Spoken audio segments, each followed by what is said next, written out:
A lot of years ago, when I was in college, my roommate and myself are sitting at our desk doing what we usually did, which was try to figure out how we could not do homework and do something else. His name was Tom. He turned to me and said, "Woody, you know what we need?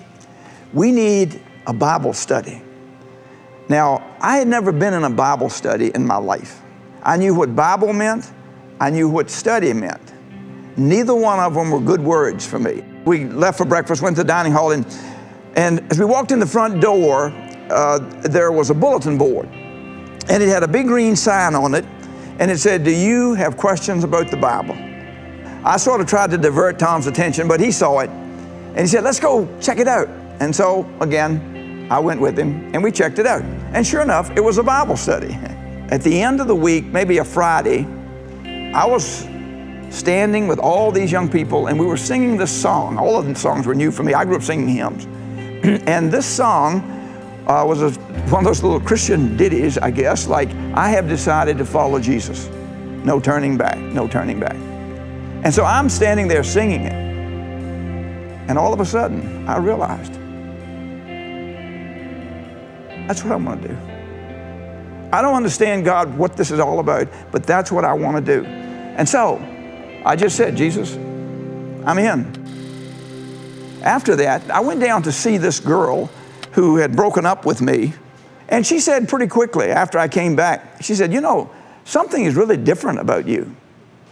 You left here and you had a big hole in your heart, which I used to occupy, and now something's filled it." And eventually, she said, "You know, I thought I knew God, but I really don't. And I want to have what you and your friends have." And so she gave her life to Christ. And so we continued to see each other, and maybe a year after that, we got married. Tom, he decided to go to seminary. Now, I didn't know what seminary was. It sounded really boring to me. But he showed me the sort of what you'd be doing in seminary. And I looked at it, and one of the courses, the first semester, was how to study the Bible. So I decided I would apply to seminary. It was a really good school, and so at that time there were 5 applicants for every one person they accepted. And that means you had to have really good grades. And so I wasn't supposed to get in, but God has a sense of humor, and I got in. Some of you have heard my story, the episode with going to the pastor in the church I grew up in right after I came to Christ, or not long after I came to Christ. And I said, "You know, I'm reading in the Bible about the church in the New Testament. And then I look at our church," this is the one I grew up in, "and they don't even resemble one another." And I'm sure that was complimentary to him. But it was just a radical difference. And he said to me, "Woody, you can't expect the church today to look like the church then." And as I've said before, it's as close to prophetic as I've gotten, because I'm not prophetic. But I said to him then, "You know what? If I can't be a part of a church like the one I read about in the New Testament, I don't see the point." I went for one semester, and that was all I wanted. I learned to study the Bible, so I just came back home. We quit. We moved back to Concord, where I grew up, and I worked construction. And I said, "You know, I think I want to teach my family and some of the neighbors. I think I'm going to teach them how to study the Bible. This is cool." And so we just had a Bible study. It didn't take long before I was sucking air, because I just had this one semester and I taught them what I knew, and that was the end of it. In fact, I went through 4 years of seminary. I crammed 4 years into 6.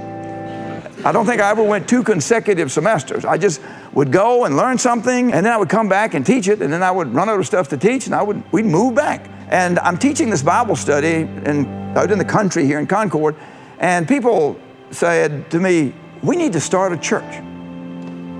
I said, "Well, that sounds like a good idea." But I didn't want any part of it. And so they called a pastor. They found somebody who wanted to pastor a church, and I was happy, and they were happy, and all God's children were happy, except in this case, he had sort of dynastic ambitions. He wanted to, borrow a lot of money and build a lot of stuff. And anybody here ever been involved in a church split? Well, this was kind of lopsided. The pastor went one way and everybody else went the other way. And they didn't have anybody to teach them. So they asked, "Woody, would you come here and help us out just temporarily?" I said, "Yeah, we'll come back." So we came back and helped them out temporarily. for 15 years. And over time, I got, there was a restlessness in me. Because one of the things I realized is we're the same group of people sitting here week after week and month after month and year after year. If there's one thing that's clear, it is that a living, healthy organism reproduces itself. People were not coming to Christ. I had gotten, in the meantime, involved in a doctoral program. In these kinds of programs, at the end of it, you have to have a dissertation or do some culminating project. This whole thing of people who were far from God, and we weren't obviously making any impact on them, sort of set me up or raised a question in my mind and really in my heart. And the question was, how could we reach people who were far from God?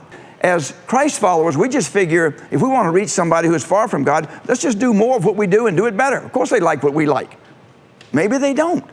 And so I asked people in the church, I said, tell you what, you guys, if you would find people around you who are far from God, who say they are, there's no confusion here. And so I spent a couple of years interviewing them. As I got to know these people, there was a trust built so I could ask them whatever I wanted to ask them. I asked them, what is it that causes you to really be turned off about church? Well, I went back to Dallas to a pastor's convention. There was a young man there that I never heard of, nor his church. And so he just told about being a seeker church. That is a church where unchurched people would like to come. And so he got to the end of his message, and I remember him saying, some of you in here are thinking, is this guy out of his mind? And others of you, your heart is beating out of your chest. And I was one of those. So I went back to the little church in Concord, and we began a couple of year process of transitioning from the church we were to the church that would reach lost people. And God has just been writing a story here that I've been privileged to be a part of, and you've been privileged to be a part of. I think of C.S. Lewis at the end of one of his books when he said, God is writing a great story which no human really knows. And the story goes on forever, and every chapter is better than the one before. What that means for us is that the best is yet to come.